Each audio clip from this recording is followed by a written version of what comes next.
ಈ ಸಮಾಜದಲ್ಲಿ ಬದುಕಿದ್ಯಾದ್ರೆ ತುತ್ತು ಕೂಳಿಗಾಗಿ ಅಂಗೈ ಚಾಚಬೇಕಾಗತ್ತೆ ಕಂಡವರ ಮುಂದೆ.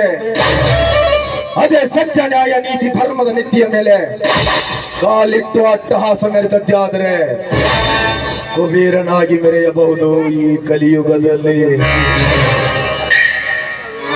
ಹೇ ವೀರ, ಚಿತ್ ಸತ್ಮೂರ್ತಿಗಳೇ ಚಿತ್ ಮೇಲಾಗಿ ಮಲಗಿರುವಾಗ ಯಾಕಷ್ಟಿತ್ತೊಬ್ಬ ಬಡ ಭಿಕಾರಿ ನೀನು ನನ್ನ ಚಿತ್ ಕಡಿಸ್ತೀಯ ಅಂದ್ರೆ ನೋಡ್ಕೊಂಡಿರೋದಕ್ಕೆ ನನಗೆ ತಲೆ ಕೆಟ್ಟಿದೆಯೇ?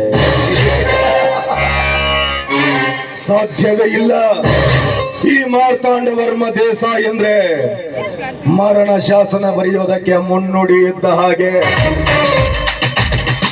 ಬರೆಯೋ ಮುನ್ನುಡಿಯಲ್ಲಿ ಬದಲಾವಣೆ ಆಗಬಾರದು, ಆಗಕೂಡದು. ಯಾಕೆ ಅಂದ್ರೆ ಊರಲ್ಲಿ ನಾನೊಂಥರ ಕರುಣೆ ಇಲ್ಲದ ಕಟುಕ ಇದ್ದಂಗೆ.